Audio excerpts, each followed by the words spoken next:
గొడ్డలి పార్టీ అధ్యక్షులు జగన్మోహన్ రెడ్డి గారు సుదీర్ఘమైన ప్రెస్ మీట్ పెట్టారు. గంటల కొద్దీ ఉపన్యాసం చెప్పారు. ఆ ప్రెస్ మీట్లో తన కడుపు మంట, కూటమి పాలన మీద, కూటమి ప్రభుత్వం మీద ఉన్న దుగ్ధ తీర్చుకోవటానికి తప్పితే, కూటమి ప్రభుత్వం మీద విషయం చిమ్మటానికి తప్పితే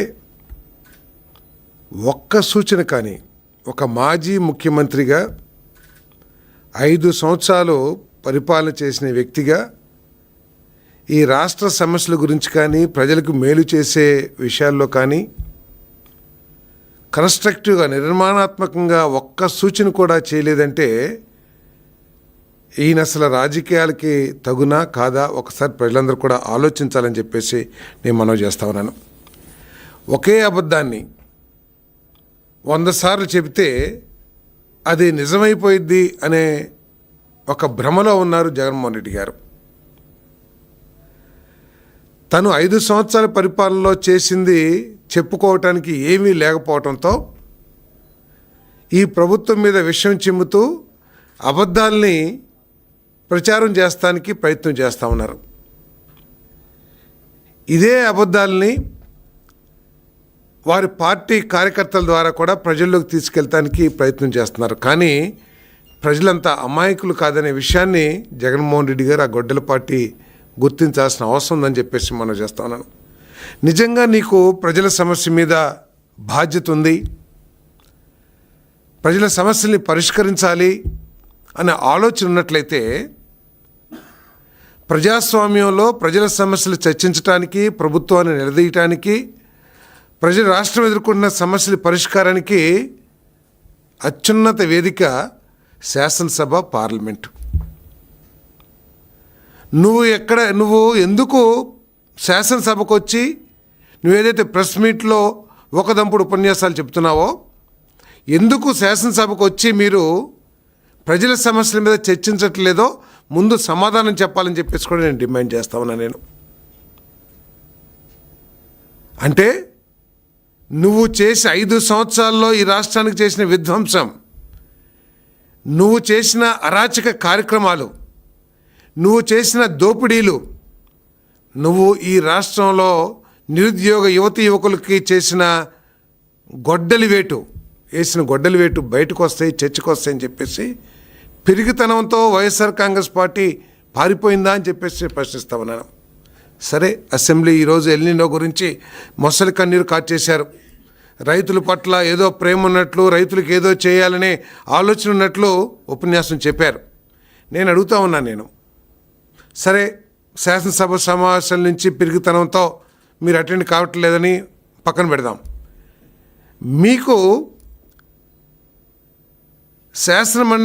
శాసనమండలిలో బలం ఉంది.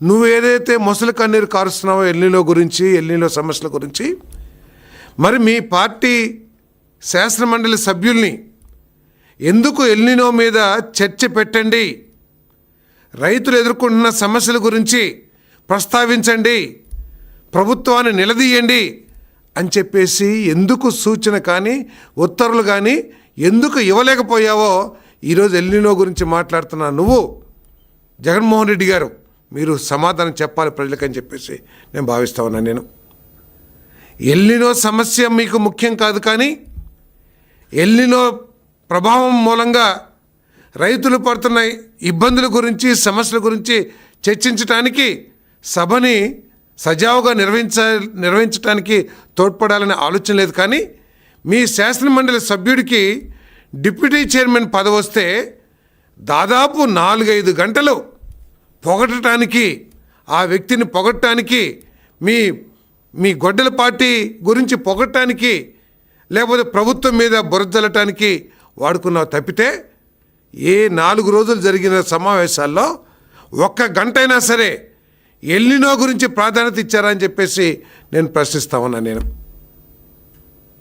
మనసులో ఉండాలి తప్పితే ప్రజల పట్ల ఆప్యాయత కానీ, ప్రజల పట్ల సానుభూతి కానీ కేవలం పత్రికా ప్రకటనల ద్వారా సానుభూతి ప్రకటిస్తే సమస్యల పరిష్కారం కావు అని చెప్పేసి నేను జగన్మోహన్ రెడ్డి గారికి సవినయంగా మనవి చేస్తా ఉన్నాను. నేను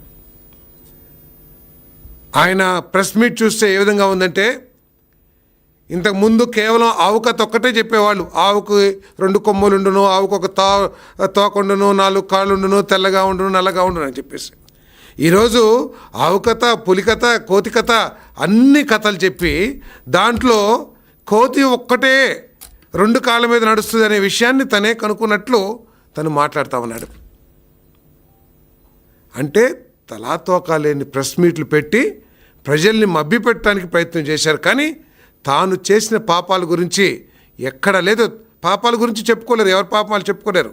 కానీ తాను చేసిన పుణ్యం గురించి కూడా, తాను రాయలసీమకు కానీ లేకపోతే రాష్ట్రానికి కానీ మేలు చేసిన ఒక్క కార్యక్రమం గురించి కూడా, నేను ఇది చేశాను, ఫలానా కరువు వచ్చినప్పుడు ఈ విధంగా రాష్ట్రాన్ని ఆదుకున్నాను అని చెప్పేసి చెప్పే ధైర్యం లేని బలహీన మాజీ ముఖ్యమంత్రి జగన్మోహన్ రెడ్డి గారు అని చెప్పేసి కూడా నేను ఈ సందర్భంగా తెలియజేస్తున్నాను. ఈరోజు బలహీన వర్గాల గురించి మొసలి కన్నీరు కారుస్తున్నారు. బలహీన వర్గాలకి తానే ఏదో చేసినట్లు మాట్లాడుతూ ఉన్నారు. 44% పార్లమెంటు స్థానాలు ఇచ్చాను, 40% జిల్లా పరిషత్ స్థానాలు ఇచ్చాను, 40% జిల్లా పరిషత్ చైర్మన్లు ఇచ్చానని చెప్పేసి గొప్పగా చెప్పుకుంటున్నారు. జగన్మోహన్ రెడ్డి గారు మీ నిర్వాహకం మూలంగా, మీలో బలహీన వర్గాల పట్ల చిత్తశుద్ధి లేకపోవటం మూలంగా 34% రిజర్వేషన్ పొందుతున్న బలహీన వర్గాలు, స్థానిక సంస్థల్లో రిజర్వేషన్ పొందుతున్న బలహీన వర్గాల కోసం నీకు ఎటువంటి దయ ప్రేమ లేదు. కాబట్టి హైకోర్టు వ్యతిరేకమైన జడ్జిమెంట్ ఇచ్చినప్పుడు కనీసం సుప్రీంకోర్టుకి వెళ్ళి బలహీన వర్గాల తరపున పోరాటం చేయాలనే ఆలోచన కూడా చేయకపోవటం నీకు బలహీన వర్గాల మీద ఉన్న అభిప్రాయం ఏమిటో స్పష్టమైందని చెప్పేసి కూడా ఈ సందర్భంగా తెలియజేస్తా ఉన్నాను. నీ చేతకానితనం మూలంగా, నీలో చిత్తశుద్ధి లేకపోవడం మూలంగా 16 నువ్వేదో 10 మందికి ఎంపీ సీట్లు ఇచ్చాను, లేకపోతే 11 మందికి జిల్లా పరిషత్తులు ఇచ్చాను, లేకపోతే ఒక 200-300 మందికి జెడ్పీటీసీలు ఇచ్చానని చెప్పుకున్నావో, ప్రజాస్వామ్యానికి పట్టుకొమ్మలైన పంచాయతీలు 16,800 మంది బలహీన వర్గాల సోదరీమణులు పంచాయతీ ప్రెసిడెంట్లు అయ్యే అవకాశాన్ని, ఎంపీటీసీలు అయ్యే అవకాశాన్ని అన్నింటినీ కూడా కాల రాసిన విషయం వాస్తవం కాదా అని చెప్పేసి నేను జగన్మోహన్ రెడ్డి గారు అడుగుతా ఉన్నాను. మీరు ఇప్పుడు అంటున్నారు చంద్రబాబు నాయుడు గారు కోర్టులో ఓడిపోతుందని కూడా తెలిసి ఇచ్చారు 34% అని చెప్పేసి. నేను ప్రశ్నిస్తా ఉన్నా. నేను మొట్టమొదటిగా 34% రిజర్వేషన్ ఇచ్చిన వ్యక్తి ఎవరండి? 1995లో ముఖ్యమంత్రిగా ఉన్న చంద్రబాబు నాయుడు గారు చట్టం చేసి, పంచాయతీరాజ్ చట్టం చేసి 35% ఇచ్చిన వ్యక్తి చంద్రబాబు నాయుడు గారు అని చెప్పేసి మనం చేస్తా ఉన్నాను. ఇదే చట్టాలు ఏదైతే కోర్టుని ప్రస్తావిస్తున్నారో తమరు, కోర్టు ఈ చట్టాలు అప్పటి నుంచి కూడా ఉన్నాయి. కానీ బలహీన వర్గాల పట్ల చిత్తశుద్ధి ఉంది కాబట్టి చంద్రబాబు నాయుడు గారికి బలహీన వర్గాలకి మేలు చేయాలి, రాజకీయ ప్రాధాన్యత ఇవ్వాలనే ఆలోచన తెలుగుదేశం పార్టీకి చంద్రబాబు నాయుడు గారికి ఉంది. కాబట్టి 1995 నుంచి జరిగిన స్థానిక సంస్థల అన్ని ఎన్నికల్లో కూడా 2019 వరకు 18 వరకు కూడా 34% రిజర్వేషన్ని అనుభవించింది ఈ బలహీన వర్గ సమాజం అని చెప్పేసి ఈ సందర్భంగా నేను తెలియజేస్తా ఉన్నాను. మీరు చెప్తా ఉన్నారు, మీరు మభ్య పెట్టడంలో, మెస్మరిజం చేయటంలో మీరు మాస్టర్, దాంట్లో ఎటువంటి అనుమానం లేదు. మీరు శాసనసభ సాక్షిగా బలహీన వర్గాలకి, దళితులకి నామినేటెడ్ కాంట్రాక్ట్స్లో లేదా ప్రభుత్వం చేసే వ్యాపారాల్లో 50% రిజర్వేషన్ కల్పిస్తాను అన్న మాట వాస్తవా కాదా అని చెప్పేసి అడుగుతా ఉన్నా నేను. కనీసం 1% కాంట్రాక్ట్ అయినా సరే నామినేటెడ్ పనుల్లో కానీ మీరు ప్రత్యేకంగా ఆ రిజర్వేషన్ ఉదహరిస్తూ ఏ వర్క్ అన్నా ఇచ్చారా అని చెప్పేసి నేను అడుగుతా ఉన్నా నేను. అంటే నేతి బీరకాయలో ఏమాత్రం నెయ్యి ఉంటుందో మీ మాటల్లో బలహీన వర్గాల పట్ల అంతే ఉంటుందని చెప్పేసి కూడా నేను ఈ సందర్భంగా నేను తెలియజేస్తామని నేను. అంతేకాదు, ఎంపీలు లేకపోతే ఏదో జెడ్పీటీసీలు ఇచ్చానంటున్నారు. వారు ఏ విధంగా వారి నోరును కట్టేసేవాళ్ళో, లేకపోతే వారికి ఏ మేరకు వాక్ స్వాతంత్రం ఉందో, వెనకాల బ్యాక్ ఆఫీస్లో ఎవరెవరు ఉన్నారో మరి మీ ఇన్ఛార్జీలు ఎవరైతే ఉన్నారో, ఉత్తరాంధ్ర ఇన్ఛార్జీలు ఎవరో, లేకపోతే కోస్తాంధ్ర ఇన్ఛార్జీలు ఎవరో, రాయలసీమ ఇన్ఛార్జి ఎవరో అందరికీ తెలుసు అని చెప్పేసి మనం చేస్తామని నేను. మరి బలహీన వర్గాల గురించి ఎంత మాట్లాడుతున్న తమరు యూనివర్సిటీ వైస్ ఛాన్సలర్ అనేది చాలా అత్యున్నత పదవి టీచింగ్ కమ్యూనిటీలో. మీరు ఎప్పుడైనా సరే ఒక్క బలహీన వర్గ వ్యక్తికైనా సరే ఒక వైస్ ఛాన్సలర్ పోస్ట్ ఇచ్చారా అని చెప్పేసి అడుగుతా ఉన్నా నేను. నేతి బీరకాయలు నెయ్యి ఎంత ఉంటుందో మీ మాటల్లో కూడా బలహీన వర్గాలకి న్యాయం అంతే ఉంటుందని చెప్పేసి కూడా నేను ఈ సందర్భంగా తెలియజేస్తాను నేను. అంతేకాదు ఈ అసైన్మెంట్ భూముల్ని ఫ్రీ హోల్డ్ అని చెప్పేసి ఎన్ని లక్షల ఎకరాలు బలహీన వర్గాలకి చెందింది, దళితులకి చెందిన భూముల్ని మీరు మీ నాయక గణం దోచేసుకున్నారో కూడా ఈరోజు చెప్పమని చెప్పేసి కూడా నేను అడుగుతా ఉన్నాను. ఎన్ని వందల మంది బీసీలు పొట్టన పెట్టుకున్నారో కూడా మీ రాజకీయ హత్యలతో ఒకసారి పొట్టన పెట్టమని మన లెక్క కూడా చెప్పమని చెప్పేసి నేను ఈ సందర్భంగా నేను తెలియజేస్తాను. అంతేగా సంక్షేమ కార్యక్రమాల గురించి నేనేదో బ్రాండ్ అంబాసిడర్ని అని చెప్పుకుంటూ ఉన్నారు. మీరు ప్రతి విషయంలో కూడా మీరు ఈ రాష్ట్ర ప్రజలు మోసం చేశారని చెప్పేసి మనం చేస్తా ఉన్నాను. మాట తప్పను మడమ తిప్పను అనేది ఒకేదో క్యాప్షన్గా చూపించి ప్రజల్ని మభ్యపెట్టారని చెప్పేసి అడుగుతా ఉన్నాను. మాట తప్పను మడమ తిప్పను అన్న మీరు ఎంతమంది పిల్లలు చదువుకుంటే అంతమంది పిల్లలకి అమ్మ ఒడిస్తానని చెప్పేసి అధికారంలోకి వచ్చిన తర్వాత కేవలం ఇంటికి ఒక్కరికే ఇచ్చిన విషయాన్ని ఒక్కసారి జ్ఞాపకం చేసుకోమని చెప్పేసి అడుగుతా ఉన్నాను నేను. అంతేకాదు నేను ఇంకొక విషయం కూడా అడుగుతా ఉన్నా నేను. అమ్మఒడి ద్వారా చదువుకున్నారు, లేకపోతే మీరు చెప్పే విద్యా దీవెన లేకపోతే ఫీజు రింబర్స్మెంట్ ద్వారా చదువుకున్నారు.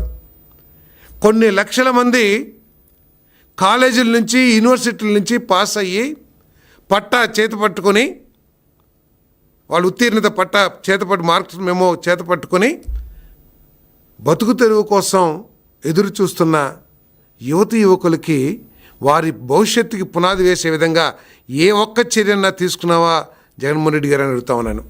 డిఎస్సీ నిర్వహించలా, జాబ్ క్యాలెండర్ లేదు, కేవలం వాలంటీర్లు ఇచ్చేసి నేనేదో చేసేసాను అని చెప్పేసి గొప్పగా చెప్పుకుంటున్నాం. అంటే ఈ పిల్లలకి ఉద్యోగ అవకాశాలు కల్పించాలి, పెట్టుబడులు తీసుకొచ్చి పరిశ్రమలు స్థాపించి వీరి నైపుణ్యాలకు తగ్గ ఐటీ ఉద్యోగాలు లేకపోతే ఇండస్ట్రీస్ ఉద్యోగాలు ఇప్పించాలని ఒక్క ప్రయత్నం అన్న చేసేవా జగన్మోహన్ రెడ్డి గారు అని చెప్పేసి ప్రశ్నిస్తూ ఉన్నారు. ఈరోజు చూడండి, ఈ ప్రభుత్వంలో ఎంతమంది చదువుకుంటే అంతమంది పిల్లలకి తల్లికి వందనం ఇస్తూ, కాలేజీలో ఫీజు రింబర్స్మెంట్ ఇస్తూ, కాలేజీల నుంచి బయటకు వచ్చిన తర్వాత ఆ చదువు సరిపోదు, ఆ కరికులం సరిపోదు, ప్రపంచవ్యాప్తంగా అభివృద్ధి చెందిన టెక్నాలజీకి అనుగుణంగా ప్రపంచవ్యాప్తంగా వస్తున్న ఇండస్ట్రీస్ రిక్వైర్మెంట్కి అనుగుణంగా స్కిల్స్ నేర్పించాలి, వాళ్ళకి నైపుణ్యాలు నేర్పించి ఇండస్ట్రీ మన యువతకి ఉద్యోగ అవకాశాలు కల్పించేటట్లు చేయాలనే ప్రయత్నం కూటమి ప్రభుత్వం చేస్తున్న విషయాన్ని గమనించారా అని చెప్పేసి అడుగుతా ఉన్నాను. ఈరోజు మేము తల్లికి వందనం ఇచ్చాం, ఫీజు రింబర్స్మెంట్ ఇచ్చాం, మా బాధ్యత అయిపోయింది అని చెప్పేసి చేతులు కడుక్కుంటానికి చంద్రబాబు నాయుడు గారు కానీ కూటమి ప్రభుత్వం కానీ సిద్ధంగా లేదు. ఎంతమంది అయితే పాస్ అవుతున్నారో వాళ్ళకి సాధ్యమైనంత వరకు జాబ్ క్యాలెండర్ ద్వారా ప్రభుత్వ ఉద్యోగాలు, అదేవిధంగా లక్షల్లో ఐటీ ఉద్యోగాలు కానీ ఇండస్ట్రీస్ ఉద్యోగాలు కానీ ఇప్పించడం కోసమే మరి మా ప్రీతం ముఖ్యమంత్రి చంద్రబాబు నాయుడు గారు, మరి మా యువనేత లోకేష్ గారు, ఐటీ మినిస్టర్ గారు, అదేవిధంగా పవన్ కళ్యాణ్ గారు కేంద్ర ప్రభుత్వ సహకారంతో 10.5 లక్షల కోట్ల పెట్టుబడులు ఈ రాష్ట్రానికి ఇప్పటికే తీసుకొచ్చిన విషయాన్ని మరి ప్రజలందరూ కూడా గుర్తించాలి. వారి ద్వారా మన పిల్లలకి మంచి ఉద్యోగాల అవకాశాలు వస్తాయనే లక్ష్యంతో తీసుకొస్తారని చెప్పేసి కూడా నేను ఈ సందర్భంగా తెలియజేస్తాను. ఇకపోతే ఎల్నినో గురించి మాట్లాడుతూ ఉన్నారు.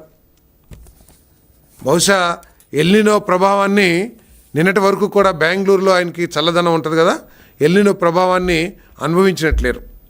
సడన్గా ఆయనకి గుర్తుకొచ్చి ఎల్నినో గురించి, ఏదో వర్షపాతం గురించి, లోటు వర్షపాతం గురించి, ఏ జిల్లాలో ఎంత ఉందో ఒక స్టాటిస్టిక్స్ చెప్తానికి ప్రయత్నం చేస్తున్నారు.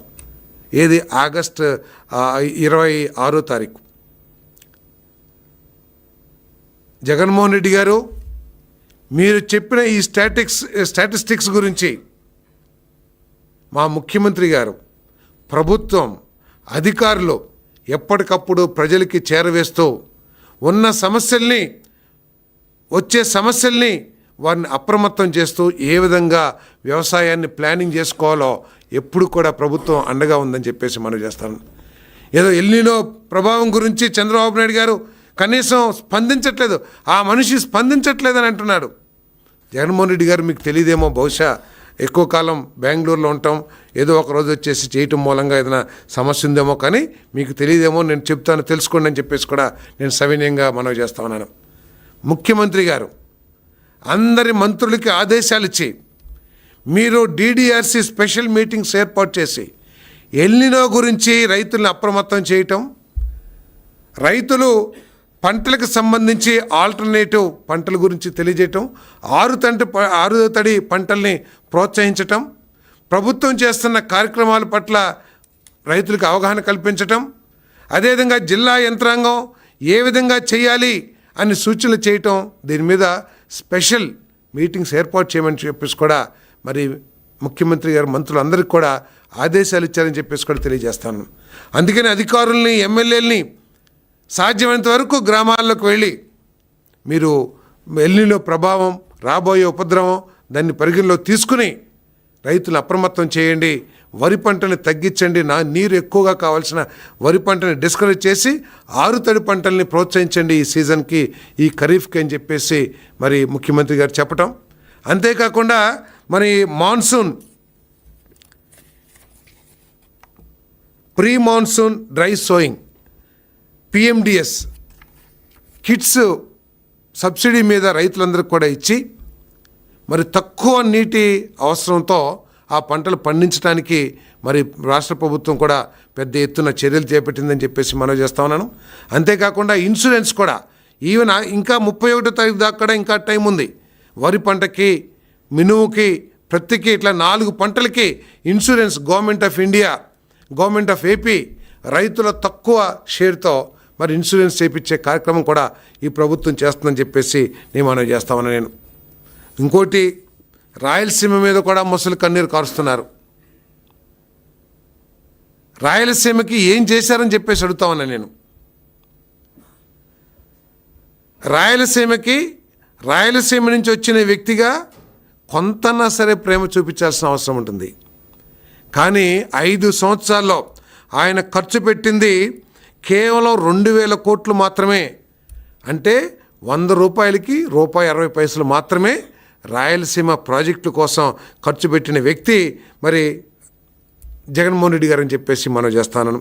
మరి ఈ ప్రభుత్వం, కూటమి ప్రభుత్వం, చంద్రబాబు నాయుడు గారి నాయకత్వంలో ఈ 2 సంవత్సరాల్లోనే 13,500 కోట్లు ఖర్చు పెట్టి మరో 10,000 కోట్లు ఖర్చు పెట్టడానికి ప్లానింగ్ చేస్తూ మరి రాయలసీమ ప్రాజెక్టులకి అత్యంత ప్రాధాన్యత ఇస్తున్న విషయాన్ని కూడా గుర్తించాలని చెప్పేసి మనం చేస్తాను. నేను ఏం చేశావు రాయలసీమకి అని చెప్పేసి ప్రశ్నిస్తా ఉన్నాను.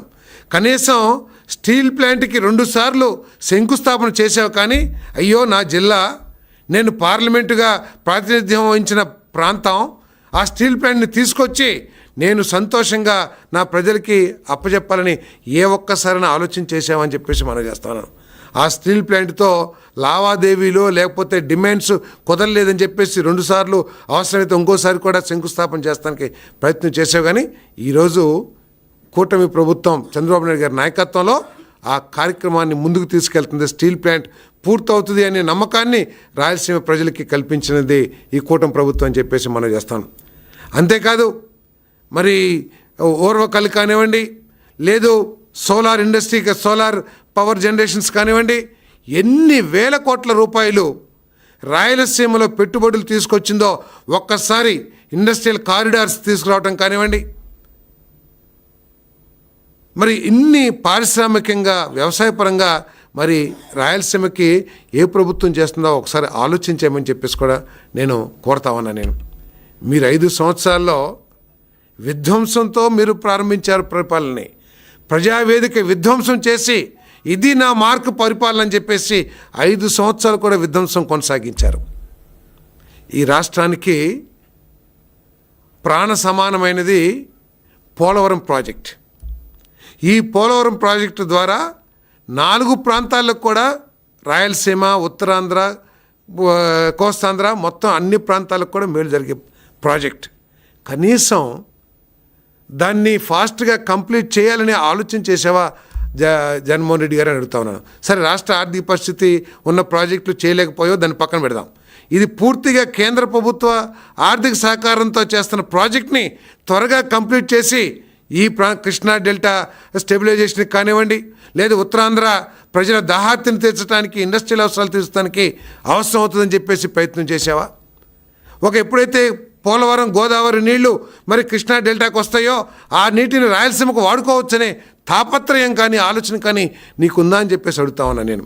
73% పూర్తి చేసిన పోలవరం ప్రాజెక్ట్ని నీ 5 సంవత్సరాల్లో కేవలం 5-10% పూర్తి చేసి ఎంతటి నష్టాన్ని రాయలసీమకు కానీ ఈ రాష్ట్ర రైతాంగానికి చేసావో ఒకసారి ఆలోచించండి జగన్మోహన్ రెడ్డి గారు అని చెప్పేసి నేను ప్రశ్నిస్తా ఉన్నా నేను. అంతేకాదు, బాధ్యతారహితంగా ప్రాజెక్ట్ని విధ్వంసం చేసేసిన పరిస్థితి ఈరోజు ఉంది. మరి ముఖ్యమంత్రి గారు ఒక 10-15 రోజుల్లో ఉత్తరాంధ్రకి నీళ్లు తీసుకెళ్తా ఉన్నారు. డేటు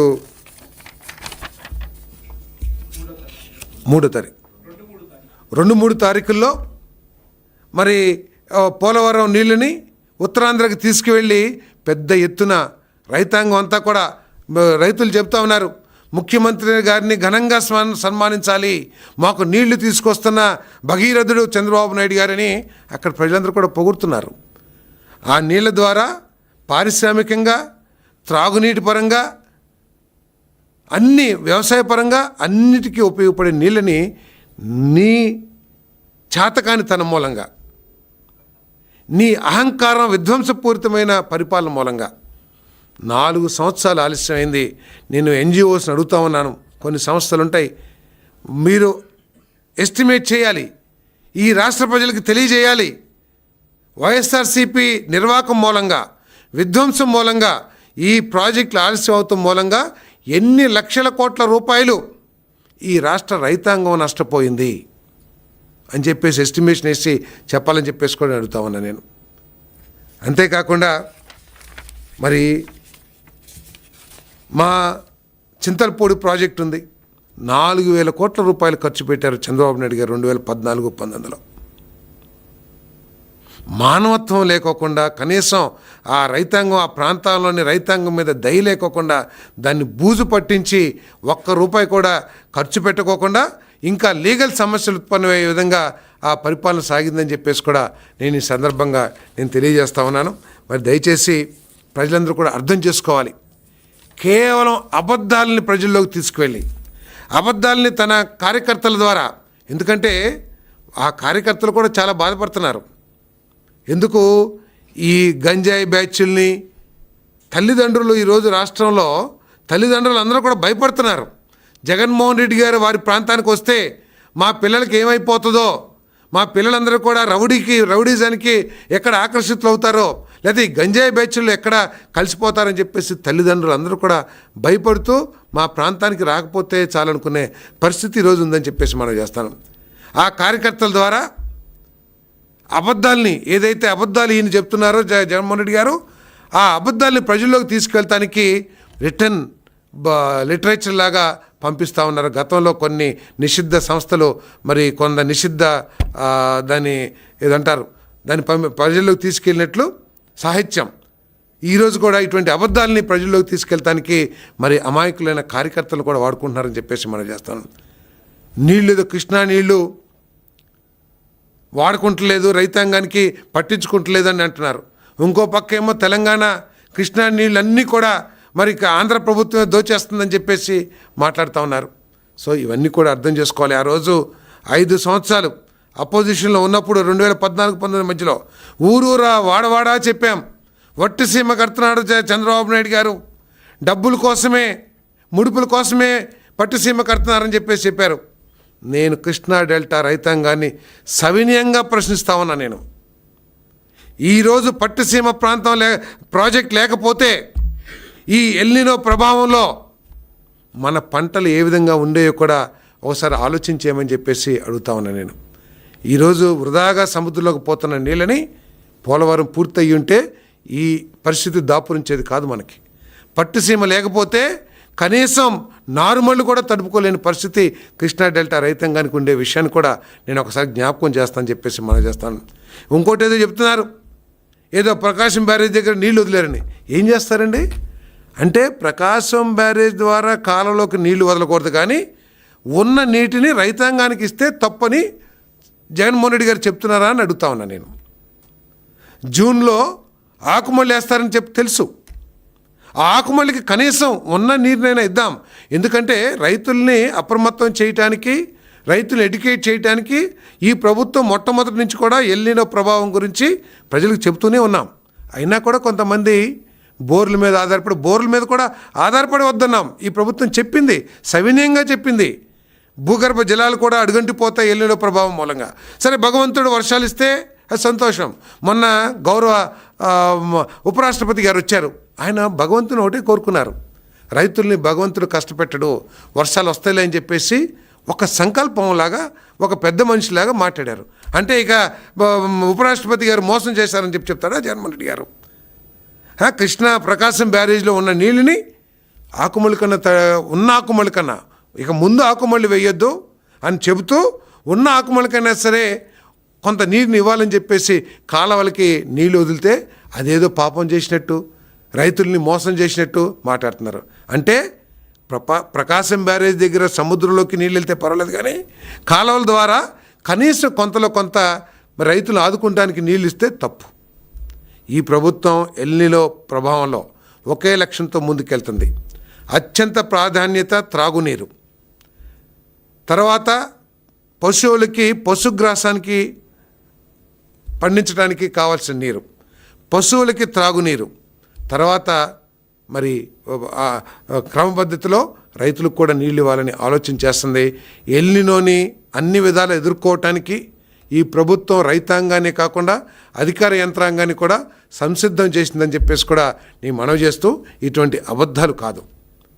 మీకు నిజంగా ఈ రాష్ట్రం మీద చిత్తశుద్ధి ఉంటే అసెంబ్లీకి రండి. మొన్న కూడా కొంతమంది శాసనసభ్యులు మాట్లాడారు.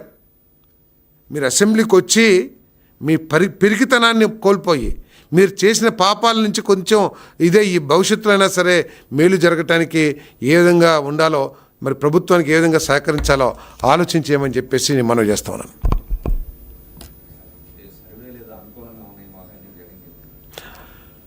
జగన్మోహన్ రెడ్డి గారు 2024 ఎన్నికల్లో, అంటే 2019 నుంచి 2024 వరకు వై నాట్ 175 గెలవాలన్నారు.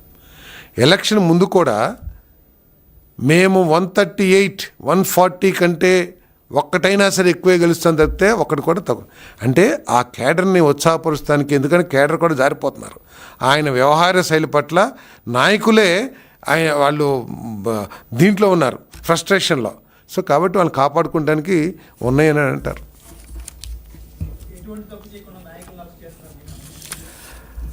ఎటువంటి తప్పు చేయకోకుండా ఈ భారతదేశంలో ఈ న్యాయ వ్యవస్థలో అరెస్టు చేయరు.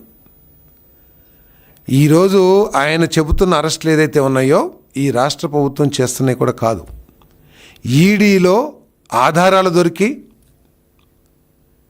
పూర్తిగా ఎంక్వైరీ చేసి ఆ ఎంక్వైరీ ఆధారంగా, వాస్తవాల ఆధారంగా అరెస్టులు జరుగుతున్నాయి. అంతేకాకుండా వీళ్ళు ఎవరైతే అరెస్ట్ అయ్యారో వాళ్ళంతా కూడా సుప్రీంకోర్టు వరకు కూడా వెళ్ళారు. సుప్రీంకోర్టు వరకు వెళ్ళి ఆ సుప్రీంకోర్టులు కూడా రిజెక్ట్ చేసిన తర్వాత ఈడీ వాళ్ళు అరెస్ట్ చేస్తున్నారు. తప్పులు చేసిన వాళ్ళు ఎవరైనా సరే, ఏ పార్టీ అయినా, ఏ కులం అయినా, ఏ వర్గం అయినా భారత న్యాయ స్మృతి ప్రకారం అరెస్ట్ కావాల్సిందే. దాంట్లో కానీ రాజకీయ కక్ష అని చెప్పేసి ప్రజల దృష్టి మరల్చడానికి కాదు. ఇంకా కొన్ని అవుతూ ఉంటే బలహీన వర్గాల మీద ఎవరైతే దాడి చేస్తున్నారో, దళితుల మీద ఎవరైతే దాడి చేస్తున్నారో, ఎవరైతే నేరం చేసి సాక్ష్యాలను తారుమారు చేయాలనుకుంటున్నారో అటువంటి వాళ్ళ మీద చట్టం తన పని తను చేసుకుపోతుంది. అంతేగాని ప్రభుత్వానికి ఏదో బురద జల్లుతానికి, ఏదో మసిపూసి మారేడికి ఎలా చెప్తాం కరెక్ట్ కాదు.